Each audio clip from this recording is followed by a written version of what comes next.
Let's listen to Epstein survivor speak. The trauma and betrayal at the hands of Ghislaine Maxwell and Jeffrey Epstein, and the people who enabled them, and a government that for far too long refused to help. In 2002, I was living in California, a young woman with high aspirations of becoming an actress. I was already beginning to make a name for myself in the industry. A person I trusted, someone I thought was a friend, invited me to meet a powerful woman who could help advance my career. That woman happened to be Ghislaine Maxwell. I was asked to give her a massage, though I had almost no experience, and when I did, she praised me and promised introductions to someone enormously powerful, someone who could change the course of my life, and that man was Jeffrey Epstein. At first, I was an excited young woman on top of the world. Epstein flew me to his private island. He listened to my dreams, promised to help, but his promises came with a catch. The abuse began. He told me to keep it secret. He manipulated me with quid pro quo I did not consent to, but I felt I had no one to turn to. He was too powerful.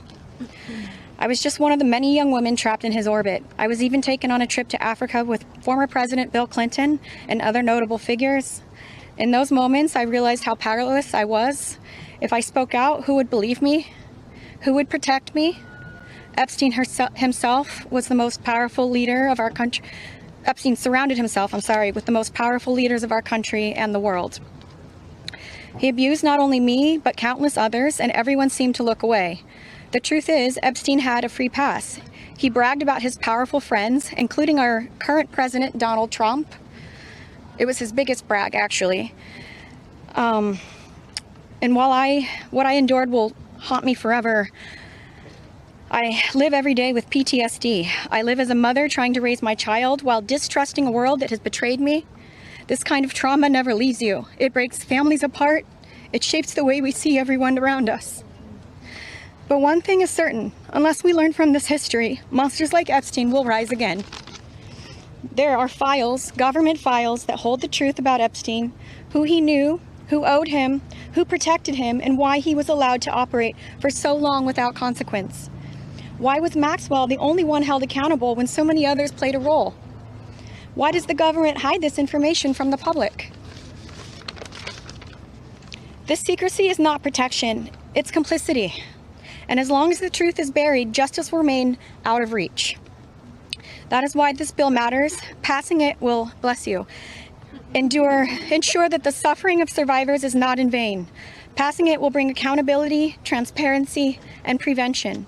It will help protect the next generation of predators who seek to place themselves above the law through wealth, influence, and connections. This is not just my story. It is about every survivor who carries invisible scars. It's about the weight we live with daily. It is about the families broken and the futures stolen. So I ask you, President Trump and members of Congress, why do we continue to cover up sexual abuse and assault? Who are we covering for? Let the public know the truth. We cannot heal without justice. We cannot protect the future if we refuse to confront the past. Thank you.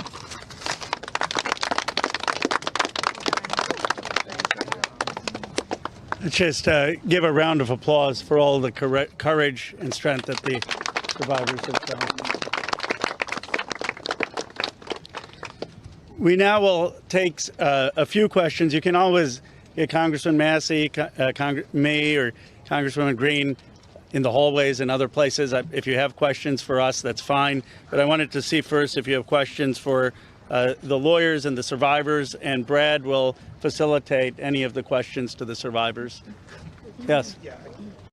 Brad hoax that never ends. You know, it reminds me a little of the Kennedy situation. We gave him everything over and over again, more and more and more, and nobody's ever satisfied.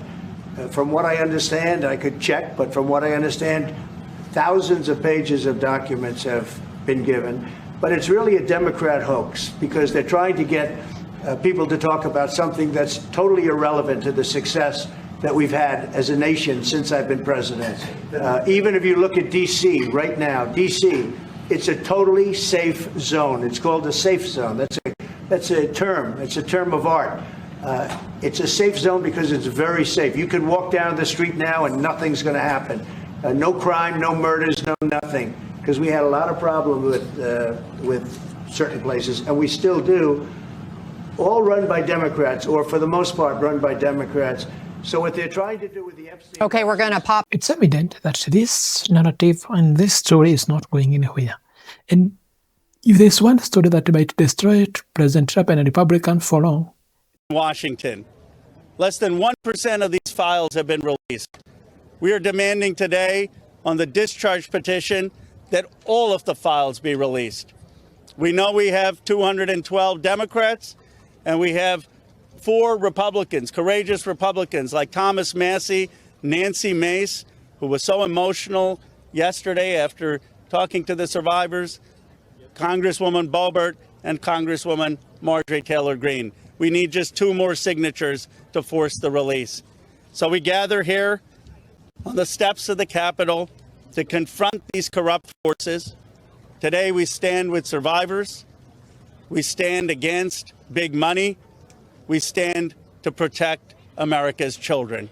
That is really what this is about. I now want to bring up my Republican colleague, Thomas Massie. He has shown so much courage, so much leadership. And I saw some people, I say the same thing about Marjorie Taylor Greene. She has shown so much courage on this issue. I saw some people when I was coming here calling her names. We've got to stop that. We've got to stop the partisanship on this issue. This is an issue where they both have shown real courage and leadership, and I appreciate them joining us today. Congressman Piston Epstein story. You know what is happening is no one would be happy when such evil crimes happen in your community. And I saw another day someone say that it's not a big deal. And you see some journalists like Mr. Wonderful speak nonsense and say that, oh, that story is useless, it doesn't matter, and this is the problem you're having. You need to ask yourself, do you think Saudi Arabia were behind Epstein? Do you think Iran was behind Epstein? Why would almost all politicians in America protect Epstein if he was a Saudi Arabian agent or Iran agent? You know, it's a high time America wake up and realize that anything that the government is hiding from you is directly related to American government and Israeli government. And when such survivors speak this and you wonder, if this is what democracy is, I don't know what democracy. You understand why America has to spread democracy through war. It's sad that some media stations, some journalists think that this is not a big issue. It's come to a point where even someone like PPD podcast or David podcast has come to an extent where he also agrees that this issue is not okay and the government is not handling these things okay. And the funny thing is, they keep lying. It's just like the 9/11 files, JFK files, all these files. Why do you think people are hiding them? Do you think the government is hiding them because Iran, Saudi Arabia, or any other Arab country is behind all these things? It's clear Epstein was a Mossad agent. You can go to hell, come riding a wooden bicycle, but that's the truth. It's not something that it's obvious. You can see it. We have survivors here, but we don't have the people who performed all those bad things. You cannot tell me it's only Epstein and Maxwell. And now when you see it in this case, it's only Maxwell who is serving a jail sentence. Where are those big fish who are behind this? You can hate Kadesoen, you can hate everyone who is speaking about this, but let me tell you this. This is what will destroy Republicans if they don't handle it well. Let me know what you think in the comment section. I'm your host, James. Remember to subscribe. Let's meet in the next video.